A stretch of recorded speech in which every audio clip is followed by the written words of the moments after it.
നമ്മുടെ ഹൃദയത്തിൽ നമ്മൾ ഒരുപാട് സ്ഥാനം കൊടുത്തിട്ടുള്ള, നമ്മൾ ഭക്ഷണം കഴിക്കുമ്പോഴും മൂപ്പര മുഖമാണ്, നമ്മൾ ടി വി തുറന്നാലും മൂപ്പര മുഖമാണ്, ഇനി നമ്മൾ നാട് വിട്ട് വിദേശത്ത് പോയാലും ലൈവായിട്ട് മൂപ്പരുടെ മുഖമാണ്.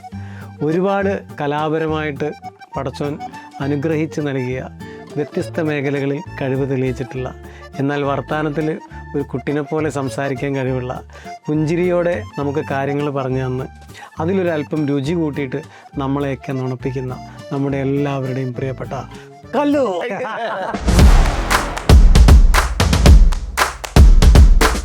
നമ്മുടെ നാട്ടിൽ ക്യാമ്പിംഗ് വ്യാപകമായിട്ടുണ്ട്. ഇടുക്കിയിൽ പോയി ക്യാമ്പ് ചെയ്യുന്നവരുണ്ട്, വയനാട്ടിൽ പോയി ക്യാമ്പ് ചെയ്യുന്നവരുണ്ട്. പക്ഷേ പിന്നെ ഇവിടെ ഞാൻ അധികം ക്യാമ്പിംഗ് ചെയ്തിട്ടില്ല. പക്ഷെ നമ്മുടെ നാട്ടിലൊരു ക്യാമ്പിംഗ് കൺസെപ്റ്റ് പിന്നെ ഒരുപാട് പണ്ടേ വന്നതാണ്. നാട്ടിലുള്ള കലാകാരന്മാര് എല്ലാവരും കൂടെ ക്യാമ്പ് ചെയ്യുന്നു. അതൊരു ഫാമിൽ ആദ്യം ക്യാമ്പ് ചെയ്യുന്നു. ഒരു പക്ഷേ എന്നെക്കാൾ കൂടുതൽ എൻ്റെ ഫാമിലിയാണ് മാത്തുക്കുട്ടിയോട് കടപ്പെട്ടി.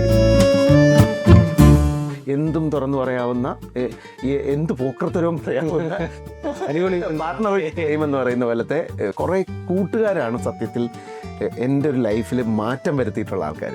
ഈ പ്രിയപ്പെട്ട സുഹൃത്ത് അവർക്ക് എത്രത്തോളം വലിയതാണെന്നുള്ളത് ആ വാക്കുകളിൽ നിന്ന് വ്യക്തമാണ്. പുതിയ സുഹൃത്തുക്കൾ സ്വീകരിക്കും. ഞാൻ ദൈവത്തെ നേരിട്ട് കണ്ടിട്ടുള്ള ഒരാളും കൂടിയാണ്. വെള്ളിയാഴ്ചയാണ് ഏറ്റവും ടേസ്റ്റി ആയിട്ട് അത് കഴിക്കാൻ പറ്റുന്നത്. അത് ഈ ആൾക്കാരെല്ലാം കാത്തു നിൽക്കുന്നതിൻ്റെ ആ വിശപ്പിൻ്റെ ഒക്കെ ഒരു സമയമുണ്ട്.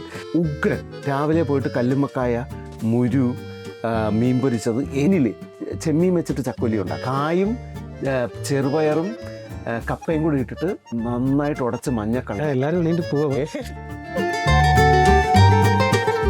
അങ്ങനെ ചക്കോലി, ചുക്കപ്പം, ചെമ്പലുവ, അങ്ങനെ കുറേ ഡിഷുകളുള്ളൊരു നാടാണ് ഈ തിരുവിതാംകൂർ. ജഗതി പറഞ്ഞ പോലെ എന്നൊരു കാര്യം, എനിക്കിനി ഫുഡിനെ കുറിച്ചൊന്നും കേൾക്കണ്ട.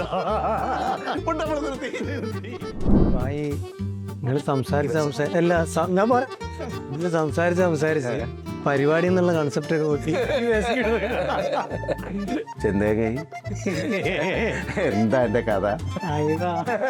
എൻ്റെ പൊന്നാര വരൂ, എൻ്റെ കണുമുറ ആട്ടൊക്കെ പൊടി.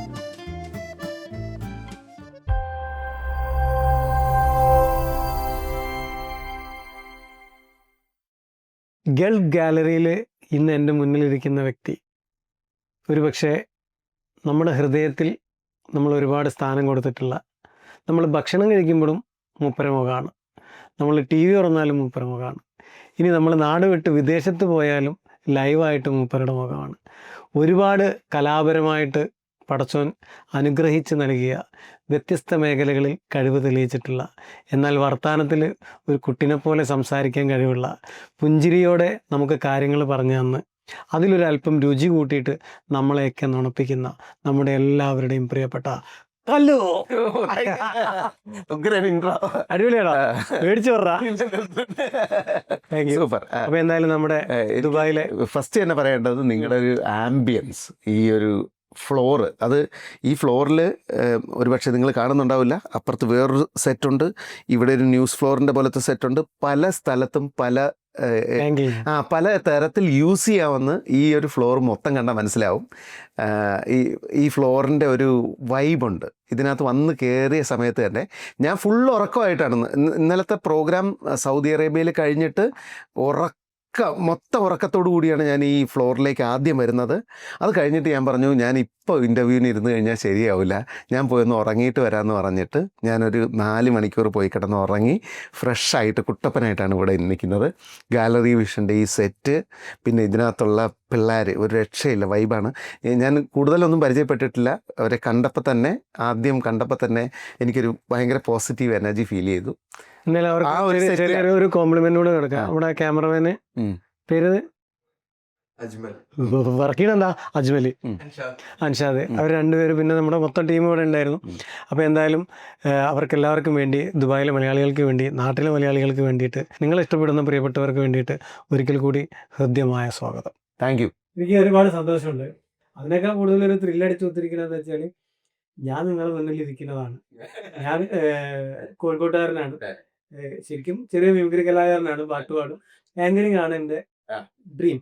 അത് ബാക്കിയുള്ള ആളുകളെ ഇമിറ്റേറ്റ് ചെയ്യാതെ സ്വന്തമായിട്ടൊരു ശൈലി കൊണ്ടുവന്നിട്ട് സ്റ്റേജിൽ രക്ഷപ്പെട്ടു പോകണമെന്നുള്ളതാണ്. അതില് എന്റെ 8ാം ക്ലാസ് മുതലുള്ള ആഗ്രഹമായിരുന്നു ആങ്കറാവാൻ. ലൈഫിലേക്ക് ആവാത്തതൊന്നുമില്ല അല്ലേ?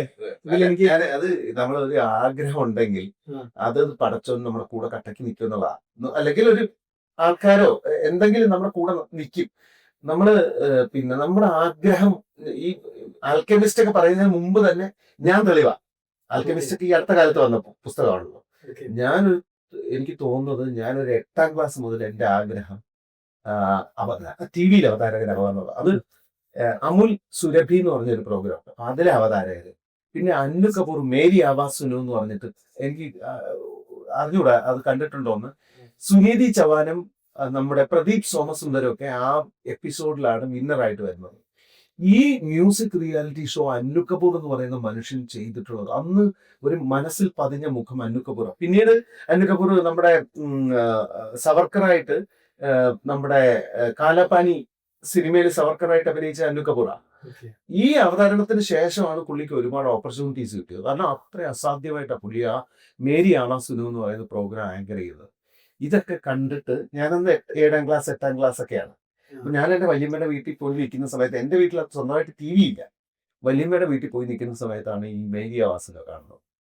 അങ്ങനെ അതിൽ അഡിക്റ്റ് ആയിട്ട് ഞാൻ 8ാം ക്ലാസ് മുതൽ എന്റെ ആഗ്രഹം അവതാരകനാവാന്നുള്ളത്. എനിക്ക് ഏറ്റവും ഇഷ്ടപ്പെട്ടപ്പോ ഞാന് നിങ്ങളെ ഓരോരുത്തരും നമുക്ക് ഫോളോ ചെയ്യാനുണ്ടാവും. ഒരുപാട് ആൾ നോക്കുമ്പോ പണ്ട് മുതലേ കണ്ടുവരുന്നുണ്ട്.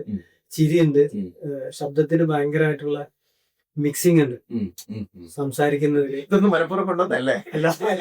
നമുക്കൊക്കെ അത് എന്താ പറയാ, ഒരു പുരസ്ഥാനത്ത് അല്ലെങ്കിൽ നമ്മൾ ഫോളോ ചെയ്യേണ്ട ഒരാള്. അതിലുപരി ഉടൻപടം വന്നു കഴിഞ്ഞപ്പം ആങ്കറിങ്ങിന്റെ വേറെ ഒരു ലെവല് കൊണ്ടുവന്നിട്ടുണ്ട്. കുറച്ച് ലെവലായിട്ടുള്ളത്. അതായത് പുതിയ വെച്ചാൽ അത് ഈ ആൾക്കാരെ, നമുക്ക് ഫ്രഷ് ആൾക്കാരെ കൈ കിട്ടുക സ്റ്റേജ് ചെയ്യുന്ന ടെക്നിക്കാ. കുറച്ച് ലൗഡായിട്ടാണ് അപ്പൊ ചെയ്യുന്നത്. അപ്പൊ ടി വിയിൽ അത്രയും ലൗഡായിട്ട് ചെയ്യണോ വേണ്ടേന്നൊക്കെ ആദ്യം ആലോചിച്ചു. പിന്നെ പടകരക്കാരെ ഉറക്കമുള്ള വിളി. അപ്പൊ ഒന്ന് അവരുടെ ഹൃദയത്തിലേക്ക് ഏറ്റവും ഇടിച്ചു കയറാനുള്ള മാർഗം എന്ന് പറഞ്ഞാൽ ലൗഡായിട്ട് പെരുമാറുക എന്നുള്ളതാണ്. ഒട്ടകരക്കാരെ വിളിക്കുമ്പോൾ എന്ത് തന്നെയാണോ എന്നുള്ള തോന്നൽ അവർക്കുണ്ടാവും. അതിനകത്ത് ഇപ്പൊ ഒരു സംശയം വരുന്നത്, ഇന്നത്തെ ഒട്ടുമിക്ക ഫീമെയിൽ ലാംഗ്വേജും ഈ ഒരു സംഭവം ഫോളോ ചെയ്യുന്നുണ്ട്. ഹലോ കോഴിക്കോട് അല്ലേ? അതിനുശേഷമാണ് എല്ലാരും ഒന്ന് ഉണരാൻ തുടങ്ങിയത്. മറ്റേ സൈലന്റ് ആയിട്ട് ടിവിയിലൊക്കെ പറയുന്നത് പോലെ ഒരു പേടിയോട് ടിവിയിൽ അത്രയും ലൗഡ് വേണമെന്ന് നമ്മളും പലവട്ടം ആലോചിച്ചു. ടിവിയിൽ കൊണ്ടുവന്ന ഇതിന്റെ സംവിധായകൻ അബ്രഹാം ചുങ്കത്ത് ചോദിച്ചു, ഇത്രയും ലൗഡ് ആവണോന്ന് ചോദിച്ചു. പക്ഷെ അത് കിട്ടി, അത് ഏറ്റെടുത്ത്, അത് ഭയങ്കര ഹിറ്റായില്ലേ. ഇന്നും ഇതുവരെ എല്ലാരും ഇപ്പൊ അത് എവിടെ വരെ എത്തിയെന്ന് വെച്ച് കഴിഞ്ഞാൽ, ഇപ്പൊ നമ്മള് ഒരു റീൽസ് ചെയ്യുമ്പോൾ ഞാനിപ്പോ നിൽക്കുന്നത് ഇന്ന സ്ഥലത്താണ്, അല്ലെങ്കിൽ ഇവിടെ ഇന്ന സംഭവം ഉണ്ട്, ഇങ്ങനെ പറയുന്നവരുണ്ട്. പക്ഷെ ആളുകൾ കാണുന്ന എന്താ അറിയോ, ഞാനിപ്പോ ഉള്ളത് ഇന്ന സ്ഥലത്ത് ഇവിടെ, അത് കേൾക്കുമ്പോൾ തന്നെ നമ്മള് ശരിക്കും എനിക്ക് തോന്നുന്നത് അങ്ങനത്തെ ഒരു ലൗഡ് പരിപാടി ഞാനും മാത്രം കൂടെ പിടിക്കുന്നതാണോ? തുടക്കമിട്ടതാണ്. ഞാനും ആരും മുമ്പ് അങ്ങനെ ചെയ്തിട്ടില്ല. ഞാൻ സ്റ്റേജിൽ നമ്മളൊക്കെ ചെയ്യാറുണ്ട്. ടിവിയിൽ അങ്ങനെ ഒരു ലൗഡ് പരിപാടി ഏൽക്കോ ഇല്ലേ എന്നുള്ളത് അരോചകമായിട്ട് തോന്നിക്കഴിഞ്ഞാൽ നെഗറ്റീവ് അടിക്കുമല്ലോ മൊത്തം. തീർച്ചയായിട്ടും. എന്തായാലും അങ്ങനെ ഒരു തുടക്കം കുറെ കലാകാരന്മാർക്കും കലാകാരികൾക്കും ഇൻഫ്ലുവൻസേഴ്സിനും ആങ്കേഴ്സിനും ഒക്കെ സമർപ്പിച്ചതിന് ഞാനടക്കം ഒരുപാട് നന്ദി. പിന്നെ ഇപ്പം ആങ്കറായിട്ട് രണ്ടുപേരും തുടക്കമിട്ട്, നിങ്ങളെ രണ്ടുപേരും നല്ല ഇന്നത്തെ ട്രെൻഡി കോമ്പിനേഷൻ ആണ്. ലൈഫിലും അതേപോലത്തെ കൂട്ടുകെട്ട് തന്നെ. അതെ, ലൈഫിൽ അങ്ങനത്തെ കൂട്ടുകെട്ട്. ഈ ഒരു പ്രധാന സംഭവം എന്താണെന്ന് വെച്ച് കഴിഞ്ഞാൽ, നേരത്തെയൊക്കെ ഞാൻ ഒരു സെൽഫ് റെസ്പെക്ട് കുറവായിരുന്നു എന്ന് എനിക്ക് സംശയമുണ്ട്.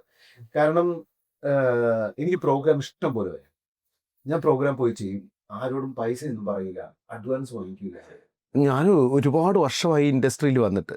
സത്യത്തിൽ മാത്തുക്കുട്ടി വന്നതിന് ശേഷം ഒരു പക്ഷേ എന്നെക്കാൾ കൂടുതൽ എൻ്റെ ഫാമിലിയാണ് മാത്തുക്കുട്ടിയോട് കടപ്പെട്ടിരിക്കുന്നത്. കാരണം ഇപ്പോഴാണ് മാത്തുക്കുട്ടി വന്നതിന് ശേഷമാണ് നമ്മുടെ ഇതിനകത്തൊരു ഓർഡർ ഉണ്ടായതും വീട്ടിലേക്ക് പൈസ വരാൻ തുടങ്ങിയതും. അപ്പം ഞാൻ പറയുന്നത്, എൻ്റെ വൈഫും എൻ്റെ മക്കളും കൂടുതൽ മാത്തുക്കുട്ടിയോട് കടപ്പെട്ടിരിക്കുന്നു. എനിക്കിതിൽ മനസ്സിലായത്, നമ്മളെ ഉള്ളിൽ നന്മയും ജീവിതത്തിൽ ഒരു പ്രത്യേക ലക്ഷ്യത്തിൽ നമ്മൾ മുന്നിട്ടിറങ്ങിയാൽ വരാനുള്ളത് വഴി തങ്ങൂല. അത് നമ്മളെ കൂടെ വേറൊരു മാർഗത്തിൽ കൂടിയിട്ട് നമ്മളെ പക്ക പ്രൊഫഷണൽ ആക്കി തരും.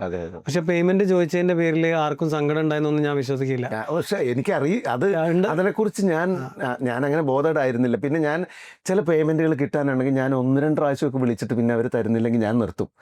പിന്നെ ആരെങ്കിലും ഇപ്പം ചിലപ്പോൾ ചോദിക്കും, ചേട്ടാ പൈസ ഇല്ലല്ലോ, അപ്പോൾ ദിവ്യ ചോദിക്കും, ഒന്ന് വിളിച്ചു നോക്കാവരെ. ഞാൻ ഒന്നുകൂടെ വിളിച്ചു നോക്കും. അതും തന്നില്ലെങ്കിൽ പിന്നെ ഞാനങ്ങ് വിടും.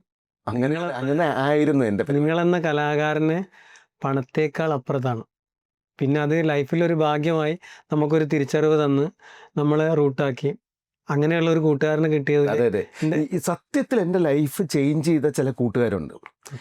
GC ഇവിടെ ഉള്ളവർ തന്നെ, ട്രാവൽ ഫീൽഡിൽ ഉള്ളത് തന്നെ. നമ്മുടെ റാഷിദ് അബ്ബാസ്, റാഷി എന്നാണ് പേര്, ഏറ്റവും അടുത്ത ചങ്കാണ്. അതുപോലെ ഇല്യാസ് എന്ന് പറഞ്ഞിട്ടൊരു ഇൻറ്റീരിയർ ഡിസൈനറുണ്ട്, ഇല്യാസ്. അങ്ങനെ ചില ആൾക്കാർ നമ്മുടെ ജീവിതത്തിലേക്ക് വരുമ്പോഴത്തേക്ക് നമ്മുടെ ജീവിതം മാറുമെന്ന് പറയുന്ന പോലെ ഇങ്ങനെ കുറേ കൂട്ടുകാർ നമ്മുടെ മാത്തു, പിന്നെ രാജമൂർത്തി എന്ന് പറയുന്ന എൻ്റെ ഗുരുനാഥൻ തന്നെ ഉണ്ട്. എൻ്റെ പണ്ടോട്ടേ ഉള്ള ഫ്രണ്ടാണ്. എന്തും തുറന്നു പറയാവുന്ന, എന്ത് പോക്കർത്തരവും പറയാവുന്ന അടിപൊളി പാർട്ണർ ടൈം എന്ന് പറയുന്ന പോലത്തെ രാജമൂർത്തി ഉണ്ട്. അങ്ങനെ കുറേ കൂട്ടുകാരാണ് സത്യത്തിൽ എൻ്റെ ഒരു ലൈഫിൽ മാറ്റം വരുത്തിയിട്ടുള്ള ആൾക്കാർ. ഈ ഒരു കാലഘട്ടത്തിൽ നമ്മൾ 2025 ആകുമ്പോൾ ലൈഫ് സ്റ്റൈലൊക്കെ ഒരുപാട് മാറി, ബന്ധങ്ങളൊക്കെ ഒരുപാട് പല രീതിയിലേക്ക് മാറി, ചിന്താഗതി മാറി, ഫ്രണ്ട്ഷിപ്പിന് വിലയില്ലാണ്ടായി. ഈ സമയത്ത് സുഹൃത്ത് ബന്ധത്തിന് ഇത്രത്തോളം വാല്യൂ കൊടുത്തിട്ട് പേരടക്കം എടുത്ത് പറയുമ്പം അത് നമ്മുടെ ഇപ്പൊ ഇന്നലെ രാത്രി പ്രോഗ്രാം കഴിഞ്ഞു. ഞാൻ ഉറങ്ങിയാൽ ഉറങ്ങിപ്പോവും. ഈ ഫ്ലൈറ്റ് പിടിക്കാൻ പറ്റൂല, നിങ്ങളുടെ പരിപാടിയിൽ പങ്കെടുക്കാൻ പറ്റൂല. അപ്പം ഞാൻ ഉറങ്ങിയില്ല. അപ്പോൾ കട്ട ചങ്കളുണ്ട് നൗഫിയും സാബുചേട്ടനും. സാബുചേട്ടനും എൻ്റെ പ്രോഗ്രാം സ്ഥലത്ത് വന്ന് ഒരു 1.5 മണിക്കൂർ കാത്തിരുന്ന്. അവർക്ക് പിറ്റേ ദിവസം കുട്ടികൾക്ക് സ്കൂളുള്ളതാണ്, അവർക്ക് പല കാര്യങ്ങളും ചെയ്യാനുണ്ട്. സാബുചേട്ടന് ഡ്യൂട്ടിക്ക് പോകേണ്ടതാണ്. സാബുചേട്ടനും നൗഫിയും കൂടെ പാതിരാത്രി എന്നെ കാത്തിരുന്നു. ഞാൻ വന്നതിന് ശേഷം എനിക്ക് 1-2 പേർക്ക് ഗുളികയൊക്കെ കൊടുക്കാം. എൻ്റെ ജ്യോതിയേട്ടൻ എന്ന് പറഞ്ഞൊരു ഫ്രണ്ട് ഉണ്ട് ഒറ്റപ്പാലത്ത്. ജ്യോതിയേട്ടൻ്റെ മോൻ ഇവിടെ ഉണ്ട്. അപ്പോൾ അവൻ വന്നിട്ട് ഇവിടെ നടുവേദന വന്നു. അപ്പോൾ അവനുള്ള ഗുളിക എൻ്റെ കയ്യിലുണ്ട്. അവൻ്റെ ലൈസൻസ്, അവനിവിടെ ലൈസൻസ് അപ്ലൈ ചെയ്യണമെങ്കിൽ അവൻ്റെ നാട്ടിലെ ലൈസൻസ് വെച്ചിട്ടാണ് അപ്ലൈ ചെയ്യേണ്ടത്. ആ നാട്ടിലെ ലൈസൻസും ഇല്ലാതെയാണ് അവൻ ഇങ്ങോട്ട് കയറി വന്നത്. അപ്പോൾ ഇവന് ഇത് കൊടുക്കണം. പിന്നെ എൻ്റെ 1-2 വാച്ച് സർവീസിന് കൊടുക്കാനുണ്ട്. ഇങ്ങനെ കുറേ കാര്യങ്ങൾ. ഈ നൗഫിയും സാബുചേട്ടനും കൂടെ ചുമ്മാ എൻ്റെ കൂടെ എത്രയെങ്കിലും കിലോമീറ്റർ. ഇന്നലെ സൗദി അറേബ്യ, ഇന്നലെ റിയാദ് മുഴുവൻ അവരാണ് എന്നെ കൊണ്ടുപോയത്. ഇന്നലെ അത് കഴിഞ്ഞ് അവർ വീട്ടിൽ കൊണ്ടുപോയി കുറച്ച് റെസ്റ്റ് ചെയ്യാൻ വിട്ടു. ഉറങ്ങിയില്ല, കുറച്ച് നേരം ഞാനൊന്ന് കിടന്നു, ഫോണൊക്കെ നോക്കി. അത് കഴിഞ്ഞ് വീണ്ടും അവരുണർന്നു. നമ്മൾ മാമാനൂറിൽ പോയി ഫുഡൊക്കെ കഴിച്ച് നേരെ എയർപോർട്ടിൽ കൊണ്ടാക്കി. എന്നിട്ട് ഉറങ്ങിപ്പോയോ എന്ന് കൂടെ വിളിച്ചുകൊണ്ടിരിക്കുകയായിരുന്നു. കാരണം ഞാൻ ഉറങ്ങാൻ ചാൻസ്. എന്നിട്ട് ബ്രോ എത്തിയോ എന്ന് ചോദിച്ച് ഇന്ന് രാവിലെ മെസ്സേജും, ഞാനിവിടെ വന്നിറങ്ങിയപ്പോഴത്തേക്കും ബ്രോ എത്തിയോ എന്നൊക്കെ ചോദിച്ച് 2-3 ചോദ്യചിഹ്നമൊക്കെ ഇട്ടേക്കുന്നു. ദുബായിൽ വന്നു കഴിഞ്ഞാൽ ഫസ്റ്റ് വിളിക്കുന്ന ഖാലിദ് എന്ന് പറഞ്ഞ മനുഷ്യനുണ്ട്. പുള്ളി പണ്ട് തൊട്ടേ ഉള്ള, എൻ്റെ കുക്കറി ഷോയുടെ കാലം തൊട്ടേ ഉള്ള ആരാധകനാണ്. എൻ്റെ കുക്കറി ഷോയിൽ ഖാലിദക്കയുടെ വൈഫ് വന്നിട്ടുണ്ട്, ഷംസീറ. ഖാലിദക്കയുടെ ഉമ്മ വന്നിട്ടുണ്ട്. തലശ്ശേരി ബിരിയാണി നമുക്ക് കുക്കറി ഷോയിൽ ഉണ്ടാക്കി തരുന്ന ഖാലിദക്കയുടെ ഉമ്മയാണ്. ഈ ഖാലിദക്കയാണ് എപ്പോഴും എന്നെ ഇവിടെ വരുമ്പോഴത്തേക്ക് കൊണ്ട് കിടക്കുന്നത്. അങ്ങനെ ഒരുപാട് ഓരോ രാജ്യങ്ങളിലും എനിക്ക് ഓരോ ആൾക്കാർ. ഇത്രയും കുറഞ്ഞ സമയം കൊണ്ട് ഒരുപാട് സുഹൃത്തുക്കളുടെ പേരെടുത്ത് പറഞ്ഞ് അവരെ എന്താ പറയുക, നെഞ്ചിൻ്റെ ഉള്ളിൽ ഇത്രത്തോളം കാത്തു സൂക്ഷിക്കുന്ന ഈ പ്രിയപ്പെട്ട സുഹൃത്ത് അവർക്ക് എത്രത്തോളം വലിയതാണെന്നുള്ളത് ആ വാക്കുകളിൽ നിന്ന് വ്യക്തമാണ്. പുതിയ സുഹൃത്തുക്കൾ സ്വീകരിക്കും. ഭാഗ്യമാണ്. കാരണം നമുക്ക് മറ്റുള്ള നമ്മുടെ സുഹൃത്തുക്കൾ നമ്മുടെ മുന്നിൽ ഇല്ലാത്ത സമയത്ത് ആ സുഹൃത്തുക്കളെ പറ്റി പറയുമ്പം ശരിക്കും പറയുകയാണെങ്കിൽ അതൊന്നും നമുക്ക് ലൈഫിൽ വളരെ കുറഞ്ഞ സന്ദർഭങ്ങളിലൊക്കെ കിട്ടുള്ളൂ. എന്താ, എനിക്ക് വേറൊരു സംഭവമുണ്ട്. ഞാൻ ദൈവത്തെ നേരിട്ട് കണ്ടിട്ടുള്ള ഒരാളും കൂടിയാണ്. ഞാൻ ദൈവത്തെ നേരിട്ട് പടച്ചോനെ ഞാൻ കണ്ടിട്ടുണ്ട്. ഞാൻ ആദ്യമായിട്ട് US ട്രിപ്പ് പോവാ. എനിക്ക് അവിടെ പരിചയക്കാരില്ല, ബന്ധുക്കളില്ല. എടാ നീ അവിടെ പോകുമ്പോൾ ഇന്ന ആളെ വിളിക്കണമെന്ന് പറഞ്ഞൊരു ഫോൺ നമ്പറുമായിട്ട് പോകാൻ ഒരു ഫോൺ നമ്പർ പോലും ഇല്ലാതെയാണ് ഞാൻ ആദ്യമായിട്ട് 2006 അമേരിക്കയിലേക്ക് പോകുന്നത്. 2006 സമ്മർ ഇൻ USA എന്ന് പറയുന്ന ഒരു പരിപാടി. ഫ്രാങ്കോ ഉണ്ട്. നമ്മുടെ ഫ്രാങ്കോയുടെ ചെമ്പകമയൊക്കെ ഹിറ്റായി നിൽക്കുന്ന സമയത്ത്, സുന്ദരി വാക്ക് ഹിറ്റായി നിൽക്കുന്ന സമയത്താണ് നമ്മൾ US സമ്മർ ഇൻ ബത്ലഹേം ഹിറ്റായ സമയത്ത് ഇട്ട ടൈറ്റിലാണത്. അല്ലല്ല, സമ്മർ ഇൻ US ഷോ വരുന്നത് സമ്മർ ടൈമിലാണ്. അപ്പൊ സമ്മർ ഇൻ USA ഞാൻ ചോദിക്കാൻ കാരണം പണ്ടത്തെ വിദേശ പ്രോഗ്രാമുകൾക്കൊക്കെ സിനിമയുമായിട്ട് ബന്ധപ്പെട്ട പേരുകൾ ആ സമയത്ത് വന്നിട്ടുള്ള സിനിമകളുമായിട്ട്. അപ്പൊ അല്ല, സമ്മർ ഇൻ USA എന്ന് പറഞ്ഞാൽ അവിടെ എപ്പോഴും സമ്മറിൽ പ്രോഗ്രാം ആയതുകൊണ്ട് സമ്മർ ഇൻ ബത്ലഹേം എന്നൊന്നും ഉള്ളതുകൊണ്ട് അങ്ങനെ ഇട്ടതാണോ എന്ന് ചോദിച്ചാൽ അല്ലെന്ന് തോന്നുന്നു. എനിക്കറിയില്ല, അതറിയില്ല. അത് ഞാൻ കണക്ട് ചെയ്തിട്ടില്ല ഇതുവരെ. അപ്പോൾ അന്ന് ഷോയ്ക്ക് പോകുന്ന സമയത്ത് പിന്നെ ഷാജോൺ കലാഭവനുണ്ട്, പ്രചോദേട്ടനുണ്ട്, ഷാലുമേനുണ്ട്, പിന്നെ ഫ്രാങ്കോ ഉണ്ട്. അങ്ങനെ കുറേ ഡാൻസേഴ്സ് ഉണ്ട്. ഞാൻ മജീഷ്യനായിട്ടാണ് അന്ന് പോകുന്നത്. മജീഷ്യനും ജസ്റ്റ് അവതാരകനും ഒക്കെ ആയിട്ട്. അവതാരകനായിട്ട് ശരിക്കും ഷാജോൻ ചേട്ടനൊക്കെയാണ് കൂടുതലും. ഷാജോൻ ചേട്ടനും പ്രചോദേട്ടനും ഒക്കെ അവതരിപ്പിക്കാനായിട്ട് വരികയും ഞാൻ ഇടയ്ക്ക് കയറുകയും ചെയ്യും. പക്ഷേ ഗ്യാപ് ഫില്ലർ മുഴുവൻ ഞാൻ. ഓക്കെ. കാരണം എനിക്ക് കുറേ മാജിക്കുകൾ ഉള്ളതുകൊണ്ട് ഞാൻ ഓരോ ഗ്യാപ്പിലും ഇവരുടെ ഡാൻസ് കഴിഞ്ഞാൽ ഞാൻ മാജിക്കിൽ അങ്ങനെ പെർഫോം ചെയ്യുന്ന സമയം എനിക്ക് ന്യൂയോർക്കിൽ എന്ന് വെച്ചാൽ ഒരു 6-7 ഷോയൊക്കെ കഴിഞ്ഞതിന് ശേഷം ഓൾമോസ്റ്റ് കുറേ സ്ഥലങ്ങളിൽ ഒരു 10-20 സ്ഥലങ്ങളിൽ പ്രോഗ്രാം ഉണ്ട്. ഒരു 1.5 മാസത്തെ ട്രിപ്പായത്. എനിക്ക് അതിൻ്റെ ഒരു പകുതി ഈ ഷോസ് ചെയ്ത് കഴിഞ്ഞപ്പോഴത്തേക്ക് എനിക്ക് ചിക്കൻ പോക്സ് അടിച്ചു. ചിക്കൻ പോക്സ് അടിച്ചിട്ട് അതിഭീകരമായ ചിക്കൻ പോക്സ്. ഞാനില്ലെങ്കിൽ ഈ ഷോ പ്രോപ്പറായിട്ട് നടക്കില്ല. കാരണം ഞാനാണ് ഗ്യാപ്പ് ഫില്ലർ. അങ്ങനെ ആദ്യമൊക്കെ ചെയ്തതെന്ന് വെച്ചാൽ ഈ ചിക്കൻ ബോക്സിന്റെ കുരുവിന്റെ മുകളിലൂടെയൊക്കെ മേക്കപ്പ് ചെയ്യും. ഇത് വന്നു തുടങ്ങിയില്ല. വന്നു തുടങ്ങി, കുരുവൊക്കെ വരാൻ തുടങ്ങി. അപ്പം പനിയുണ്ട്, നടുവേദന ഉണ്ട്. എന്നാലും നമുക്ക് സ്റ്റേജിൽ പെർഫോമൻസ് കുറയ്ക്കാൻ പറ്റില്ലല്ലോ. പിന്നെ നമ്മൾ സ്റ്റേജിലേക്ക് കയറി കഴിഞ്ഞാൽ എന്തുണ്ടെങ്കിലും എനിക്ക് ഒരു പ്രാവശ്യം ചെന്നൈയിൽ ഷോ ചെയ്യുമ്പോഴത്തേക്ക് കഴുത്ത് തിരിക്കാൻ വയ്യ. അപ്പം ഞാൻ ഒരു ഡോക്ടറെ കാണാൻ പോയി. അന്ന് രമേശ് നമ്പ്യാരാണ് നമ്മുടെ ഷോയുമായിട്ട്. അപ്പം ചെന്നൈയിൽ തമിഴിൽ ഷോ ചെയ്യാനായിട്ട് പോവാം. തമിഴ് ഭാഷയും പഠിച്ചിട്ടാണ് പോകുന്നത്. അപ്പം തമിഴ് ഭാഷയുടെ ടെൻഷനുണ്ട്. ആദ്യമായിട്ട് തമിഴിൽ ഷോ ചെയ്യാൻ പോകുന്ന തമിഴ്നാട്ടിൽ എനിക്ക് ഒരാൾക്കും എന്നെ അറിഞ്ഞൂടാ. ഈ വരുന്ന ആൾക്കാർ റാൻഡം ക്രൗഡാണ്. ഇവർ ഒരു ഗ്രൂപ്പിൻ്റെ ആൾക്കാരുമല്ല. എല്ലാ ടെൻഷൻ്റെ ഇടയും കൂടെ കഴുത്ത് തിരിക്കാൻ വയ്യ.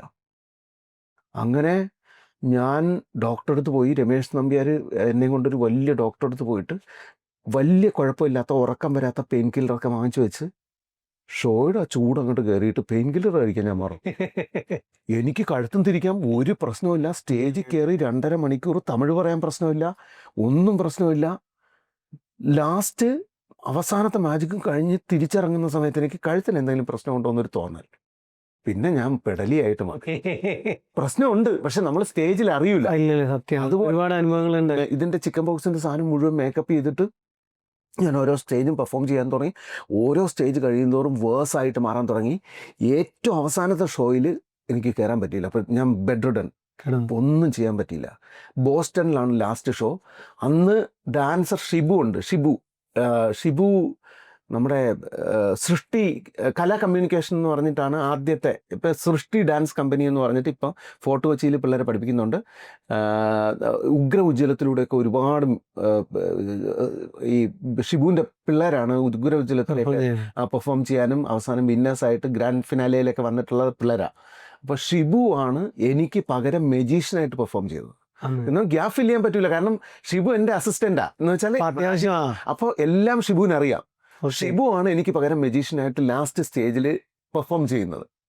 സിനിമ കഥ. എന്നിട്ട് ഇതെല്ലാം സിനിമ കഥ. എന്നിട്ട് തണുപ്പ് സമയം തുടങ്ങി, സമ്മർ കഴിഞ്ഞ് തണുപ്പ് തുടങ്ങി. പിന്നെ എനിക്ക് എന്നെ എയർപോർട്ടിൽ കയറ്റില്ല, എല്ലാവർക്കും അറിയാം. എന്നിട്ട് ഞാൻ എയർപോർട്ടിൽ കയറി പിന്നെ മേക്കപ്പിൻ്റെ അലർജിയാണെന്ന് പറഞ്ഞു. ഓക്കെ, ആ പെണ്ണ് പറഞ്ഞു ദിസ് ഇസ് ചിക്കൻ പോക്സ്, ഇവിടെ നിന്ന് പെട്ടെന്ന് ഇറങ്ങണം, ഇവിടെ നമുക്ക് ഇത് ചെയ്യാൻ പറ്റില്ല, ഇത് മറ്റേ പകർച്ചവ്യാധികളുടെ കൂട്ടത്തിൽ ഏറ്റവും ഹയസ്റ്റ് കാറ്റഗറിയാണ്, എയർബോൺ ഡിസീസ് ആയതുകൊണ്ട്. പിന്നെ അവൾ അപ്പം തന്നെ ബാക്കി എല്ലാവരുടെ അടുത്തും പറഞ്ഞ് മാസ്ക് ഇട്, ഇത് ചിക്കൻ പോക്സ് ആണെന്ന്. എന്നെ ഭീകര എയർപോർട്ടിൽ നിന്ന് വെളിയിലാക്കി. അപ്പോൾ എയർപോർട്ടിൻ്റെ അവിടെ അടുത്ത് കുറച്ച് മറ്റേ ഇരുമ്പിൻ്റെ കുറച്ച് പിന്നെ കസേരകൾ ഇട്ടിട്ടുണ്ട് ഈ സമ്മറിൽ ആൾക്കാർക്ക് ഇരിക്കാനുള്ള. ആ കസേരയിൽ വന്നു. ഫ്രാൻസേട്ടൻ പറഞ്ഞു ഞാൻ ഒരു കാര്യം ചെയ്യാൻ, ഞാൻ പോകുന്നില്ല. ഫ്രാൻസേട്ടൻ സൗണ്ട് എഞ്ചിനീയർ, എല്ലാവർക്കും അറിയാം. US ഏറ്റവും കൂടുതൽ ട്രിപ്പ് നമ്മുടെ ടെന്നീസ് നാട്ടിലെ പ്രോഗ്രാമിൽ അപ്പം ഫ്രാൻസേട്ടൻ പറഞ്ഞു ഞാൻ പോകുന്നില്ല, ഞാൻ ഇവിടെ വെയിറ്റ് ചെയ്യാം. എന്നിട്ട് ഫ്രാൻസേട്ടൻ ബിനോയ് ചേട്ടനെ വിളിച്ചു. ബിനോയ് തോമസ് എന്ന് പറയുന്ന ആൾ കോട്ടയംകാരനാണ്.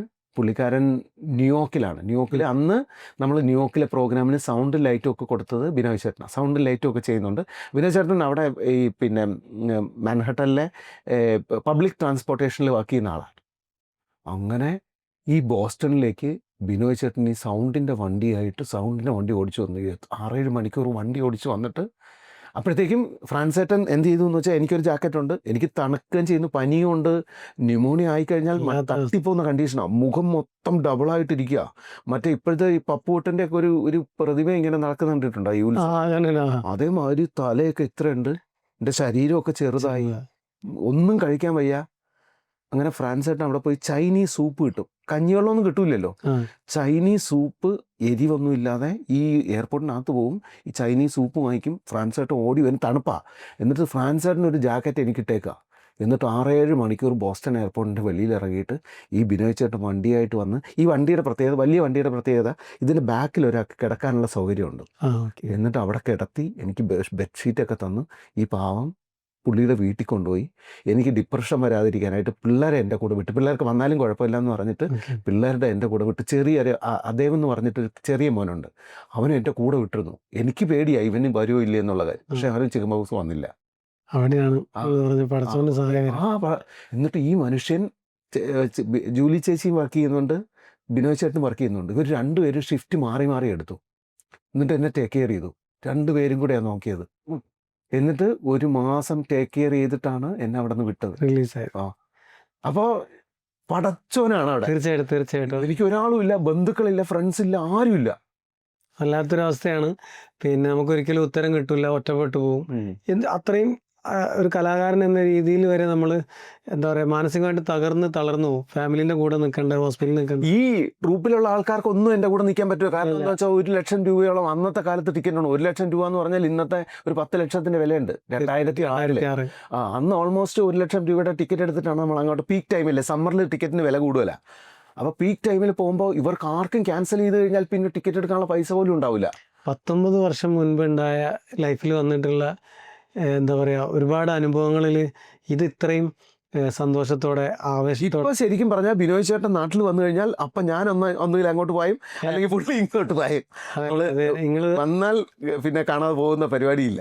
ഒരു സ്പെഷ്യലായിട്ടുള്ള എന്താ പറയുക, ഒരുപാട് മനുഷ്യർക്കിടയിൽ ഒരുപാട് ക്വാളിറ്റി, നന്മ നിറഞ്ഞ ചിന്തകളും സുഹൃത്ത് ബന്ധത്തിനൊക്കെ ഭയങ്കരമായിട്ട് വാല്യൂ കൊടുക്കുന്ന നിങ്ങളുടെ ഹൃദയത്തിൻ്റെ വാല്യൂ ആണ്.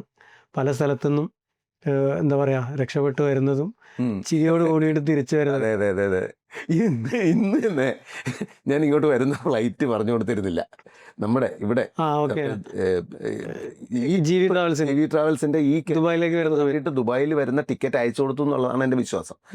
ഞാൻ ഇവിടെ വന്നിട്ട് എയർപോർട്ടിലുണ്ടോ, ഞാൻ ലാൻഡ് ചെയ്തു എന്ന് പറഞ്ഞപ്പോഴത്തേക്ക് നിങ്ങൾ എന്നോട് പറഞ്ഞിരുന്നില്ല. അപ്പം എന്ത് ചെയ്യുമെന്ന് ആലോചിച്ചു. അപ്പം ഫ്രണ്ട്സ് ഉണ്ട്, കുഴപ്പമില്ല, റാഷിക്ക് വിളിക്കാം. അപ്പം പറയും ഞാനിവിടെ ഉണ്ട്, ഞാൻ പിന്നെ മക്ബൂലിനെ MBLനെ പിക്ക് ചെയ്യാനായിട്ട് ഞാൻ എയർപോർട്ടിൽ ടെർമിനൽ 2-ലുണ്ട്, ഞാൻ ടെർമിനൽ 1-ൽ വരാം, ഞങ്ങളെയും പിക്ക് ചെയ്ത് വരാം. അതാണ് ഒരു പടച്ചോന്റെ കളി. സംഭവം ഞാൻ അറിഞ്ഞില്ലേ, ഞാൻ വണ്ടിയിൽ പോയപ്പോൾ എൻ്റെ അടുത്ത് പറഞ്ഞു പണി കിട്ടി. എങ്ങനെ, ഞങ്ങളിവിടെ ഇത് സെറ്റ് ചെയ്യേണ്ട പണിയല്ലേ. ഞങ്ങള് MBLനെ എടുക്കാൻ പോയപ്പോൾ കല്ലുചേട്ടൻ ഉണ്ട് വിളിക്കുന്നത്. അവൻ കല്ലുചേട്ടൻ എങ്ങനെ വിളിക്കും, എയർപോർട്ടിലുണ്ടെന്ന് പറഞ്ഞു. അപ്പൊ നിങ്ങള് കമ്മ്യൂണിക്കേഷൻ. എനിക്ക് ഈ സമയത്ത് ഒരു ഹെക്ടിക് ഷെഡ്യൂൾ ആയിരുന്നു മൊത്തം. ഓരോ ദിവസം സത്യത്തിൽ അപ്പൊ എവിടുന്ന വന്ന ഇപ്പോ അല്ല, ഞാൻ ഒരു ദിവസം സൗദിയിൽ പരിപാടിയാണെങ്കിൽ പിറ്റേ ദിവസം നിലമ്പൂർ പരിപാടി, നിലമ്പൂരിൽ നിന്ന് പിന്നെ മറ്റേ കൊച്ചിയിലേക്ക് പോയിട്ട് കൊച്ചിയിൽ നിന്ന് ഫ്ലൈറ്റ് കയറി വേറൊരു സ്ഥലം. ഉറങ്ങാനുള്ള സമയം കിട്ടിയില്ല, എനിക്ക് കിളിയും പോയിരിക്കുക. ദുബായിലേക്ക് വന്നപ്പോൾ പ്രോപ്പറായിട്ട് എൻ്റെ ടിക്കറ്റ്, ഞാൻ ഈ ടിക്കറ്റിലാണ് വരുന്നതെന്ന് പറഞ്ഞിട്ട് അയച്ചു കൊടുക്കാൻ ടിക്കറ്റും അയച്ചു കൊടുത്തിട്ടില്ല. എൻ്റെ ഓർമ്മ ഞാൻ ഇതൊക്കെ ചെയ്തു എന്നുള്ളതാണ്. ഭാഗ്യത്തിന് അവിടെ തന്നെ ആളുണ്ടായിരുന്നു. ഞാൻ ഇറങ്ങി കഴിഞ്ഞപ്പോൾ തന്നെ വണ്ടി വന്ന് നിന്നു, എന്നെ വണ്ടിയിൽ കയറ്റി ഓക്കെ തന്നു. ഇവര് പേടിച്ച് നേരെ തിരിച്ചാ. നിങ്ങൾ കറക്റ്റ് എല്ലാ ഡീറ്റെയിലും കൊടുത്തിട്ട് ഇവരെടുത്ത് പണി വാളിയോ അടുത്ത ചീത്തക്കുള്ളോ. എന്തായാലും അത് ഭയങ്കര സന്തോഷമായി. എനിക്ക് സംസാരിക്കുമ്പോഴൊക്കെ സുരേഷ് ഗോപി ചേട്ടന്റെ ആ ഒരു സ്റ്റൈൽ എവിടേക്കൊക്കെ അങ്ങനെ വന്നു പോകണുണ്ട്. ഭയങ്കര ഇഷ്ടമാണോ? അങ്ങനെയൊന്നുമില്ല, തോന്നിയിട്ടുണ്ടോ അതിനകത്തൊരു മിമിക്രി ഉള്ളത്? ഇല്ല. സുരേഷ് ഗോപി സംസാരിക്കുന്ന പോലെ തോന്നുന്നു. ഭയങ്കര നല്ല രസമായിട്ട് ആസ്വദിക്കാൻ പറ്റുന്നുണ്ട്.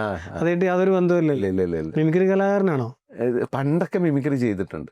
മിമിക്രി ചെയ്തിട്ടുണ്ടെന്ന് പറഞ്ഞാൽ ഭാഷയുടെ വ്യത്യാസങ്ങളൊക്കെയാ ചെയ്തിട്ടുള്ളത്. ഭാഷ പണ്ട് ഓരോ നാടിന്റെ ഭാഷയുടെ വ്യത്യാസങ്ങളൊക്കെ. കോഴിക്കോട് എങ്ങനെയാ? ജസ്റ്റ് മതി. ഇപ്പൊ നല്ലോണം കൂട്ടുകാരുള്ളതാണ് കോഴിക്കോട്, മലപ്പുറം, ഏതെങ്കിലും മലബാർ ഭാഷ അത്യാവശ്യം എനിക്ക് സംസാരിക്കാൻ അറിയാം. ഞാൻ മുതുകാട് സാറിന്റെ ട്രൂപ്പിൽ കുറെ നാള് ഉണ്ടായിരുന്ന കാരണം. എന്തെങ്കിലും ഒന്ന് പറയും. ചെന്തേങ്ങ എന്താ എന്റെ കഥ? എന്റെ പൊന്നാര വരൂ, എന്റെ കണുമുറ ആട്ടക്ക പൊട്ടിക്കുന്നത്. അത് വെറുതെ ഒരു വാക്കുകൾ പറയാ മാത്രല്ല, എന്താണ് അതിന്റെ ട്യൂണ്, അത് കറക്റ്റ് ആയിട്ടുണ്ട്. എനിക്ക് മനസ്സിലായിട്ടുള്ള വേറൊരു കാര്യം ചോദിക്കുകയാണ്. ഒരുപാട് പുതുതായിട്ട് ഈ ഫുഡിന്റെ മേഖലയിലേക്ക് വരുന്ന ഒരുപാട് ആളുകളുണ്ട്. അതായത് ജീവിതത്തിൽ ഒരിക്കലും നമ്മൾ ഉണ്ടാക്കുന്ന ഒരു എന്താ പറയുക, പലഹാരമായാലും ഫുഡായാലും പുറലോകം അറിയില്ല എന്ന് ചിന്തിച്ച് നിൽക്കുന്ന ആളുകൾ. ഇവർക്കൊക്കെ വേണ്ടിയിട്ട് നിങ്ങൾ എന്തെങ്കിലും സ്പെഷ്യലായിട്ട് ആരെങ്കിലും ഒന്ന് ജസ്റ്റ് ഒരു മെസ്സേജിലൂടെയോ വീഡിയോയിലൂടെ ചെയ്ത് ഞാൻ ഇന്ന് ഫുഡ് ഉണ്ടാക്കുമെന്ന് പറഞ്ഞാൽ ഒന്നും നോക്കാണ്ട് ഇന്ന് ബിസിനസ്സാണ് എല്ലാവരുടെയും മുഖ്യം.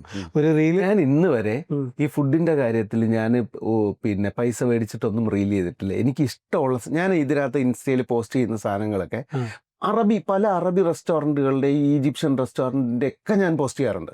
ഇതൊന്നും പൈസ മേടിച്ചിട്ട് ചെയ്യുന്നതല്ല. എനിക്ക് അവർ ജെന്യൂനായിട്ട് ഭയങ്കര സിൻസിയറായിട്ട് ചെയ്യുന്നു എന്ന് തോന്നിക്കഴിഞ്ഞാൽ ഞാൻ അപ്പം തന്നെ വീഡിയോ ഇടും.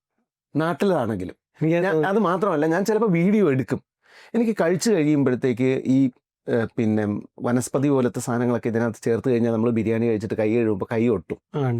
അങ്ങനെയൊക്കെ ഉണ്ടെങ്കിൽ ചില സ്ഥലത്ത് ഇപ്പോൾ കോഴിക്കോട് ഒരു സ്ഥലത്ത് പോയിട്ട് നല്ല മന്തിയായിരുന്നു, പക്ഷെ അതിനകത്ത് ഈ വനസ്പതി ഇല്ലേ, വനസ്പതി, മാർജറിൻ, പിന്നെ വെജിറ്റബിൾ ഗീ എന്നൊക്കെ പറയുന്ന സാധനങ്ങൾ ശരീരത്തിന് ഭയങ്കര കേടുള്ള സാധനങ്ങളാണ്. അത് സ്ഥിരമായിട്ട് ഒരാൾക്ക്, ഒരു വയസ്സായ ഒരാൾക്ക് വെച്ച് കൊടുക്കണം, ഒരു 50 കഴിഞ്ഞ ഒരാൾക്ക് സ്ഥിരമായിട്ട് ഒരു മാസം വെച്ച് അത് വെച്ച് ബിരിയാണി ഉണ്ടാക്കി കൊടുത്തു കഴിഞ്ഞാൽ മൂപ്പര് തട്ടിപ്പോകും. എന്ന് വെച്ചാൽ അത്രയും കൊളസ്ട്രോൾ കൂട്ടുന്ന സാധനമാണ് ഈ മാർജറിൻ, വനസ്പതി, വെജിറ്റബിൾ ഗീ. അപ്പോൾ ഇത് ഫുഡിൽ ചേർക്കുന്നത് എനിക്ക് ഇഷ്ടമുള്ള കാര്യമല്ല.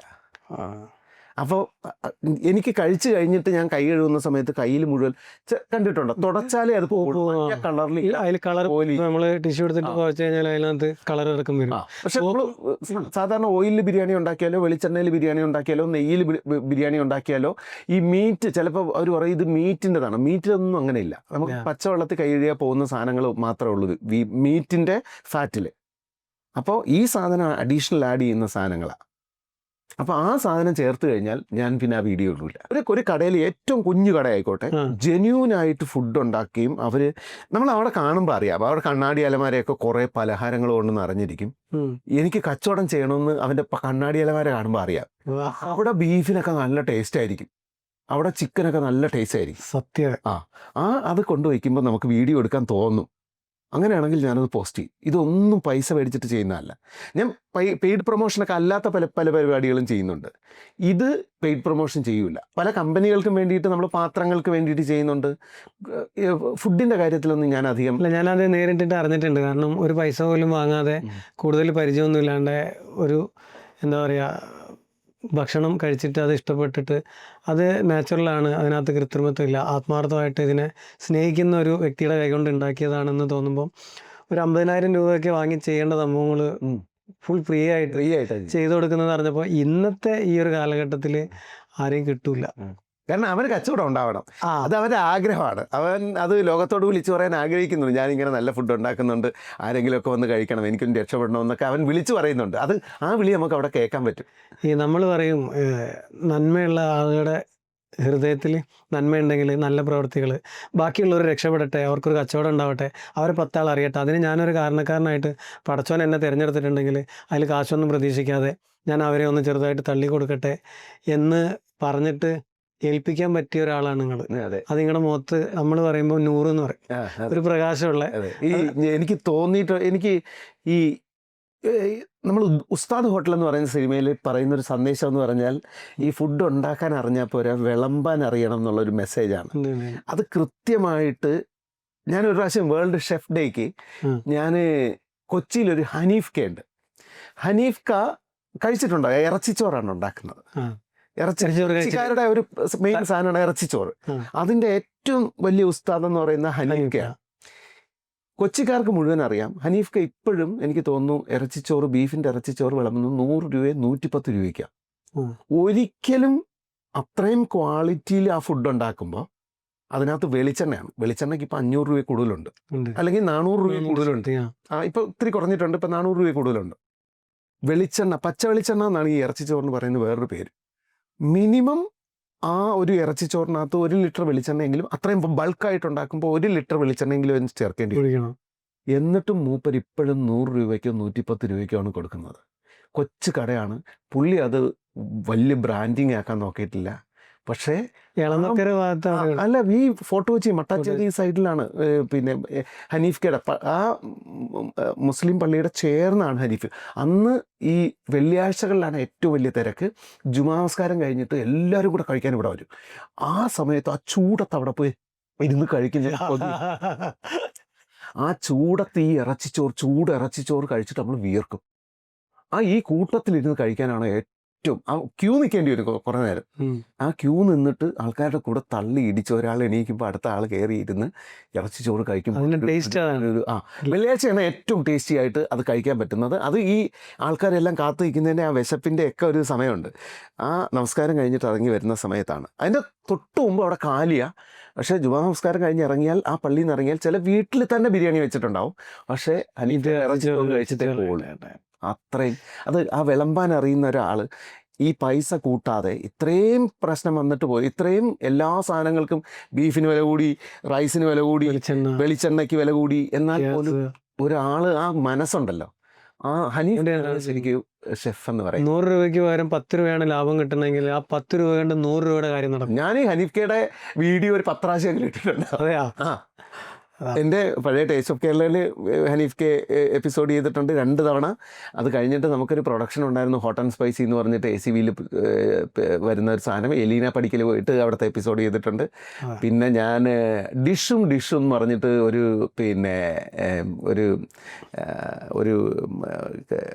ന്യൂസ് ചാനലുണ്ടായിരുന്നു. അതിൻ്റെ പേര് ഞാൻ മറന്നുപോയി. ചേംബർ ഓഫ് കൊമേഴ്സിൻ്റെ ഒരു ന്യൂസ് ചാനലുണ്ടായിരുന്നു, നിന്നുപോയി. ആ ന്യൂസ് ചാനലിൽ ഡിഷും എന്ന് പറഞ്ഞൊരു ഫുഡിൻ്റെ ഷോ ചെയ്തിട്ട് ഫസ്റ്റ് എപ്പിസോഡ് ചെയ്തത് ഹനീഫ് കെയുടെ എപ്പിസോഡായിരുന്നു.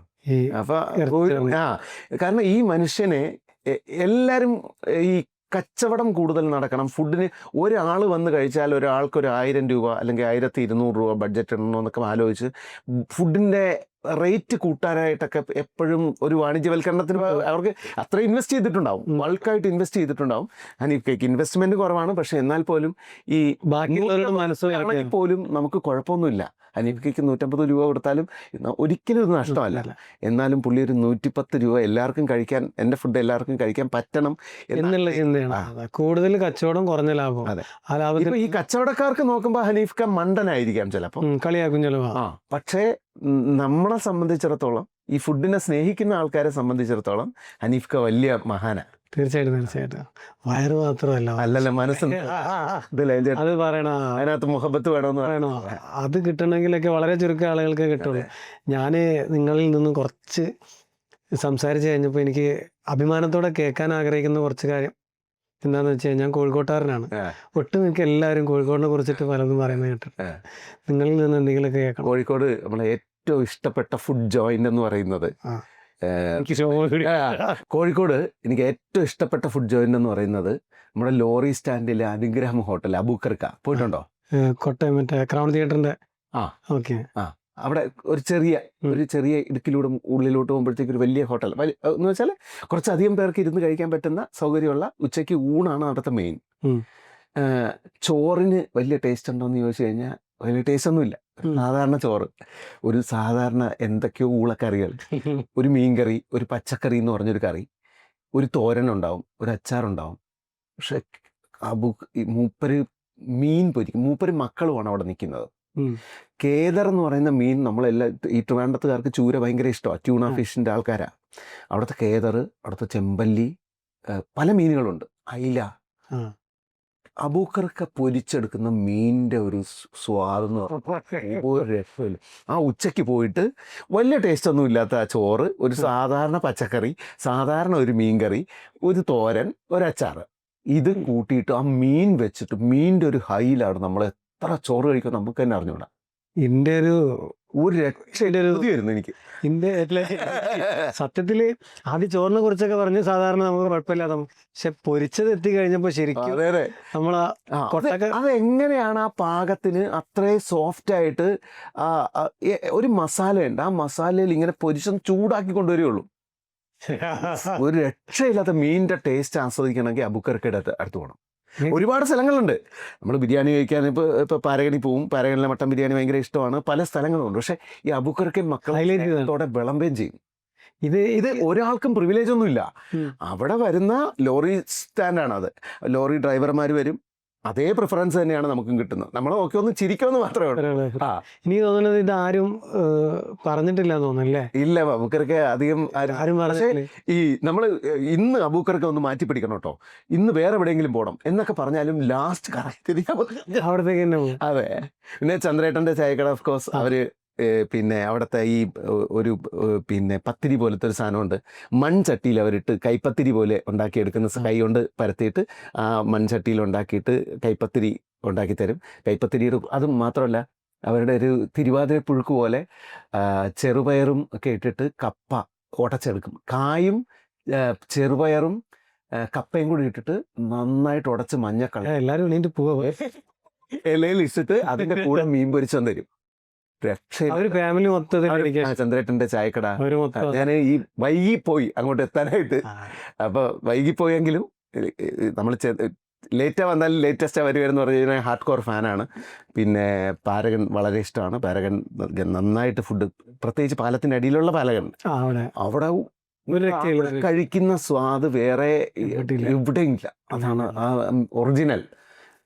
പിന്നെ പിന്നെ പല സ്ഥലത്തും മീൻ പൊരിക്കാൻ അറിയുന്ന ആൾക്കാർ ശേഖർ ഫുഡ്സ് നമ്മളൊരു സ്പോട്ടാണ്. ബ്രേക്ക്ഫാസ്റ്റിന് ശേഖർ ഫുഡ്സ് കഴിച്ചിട്ടുണ്ടോ?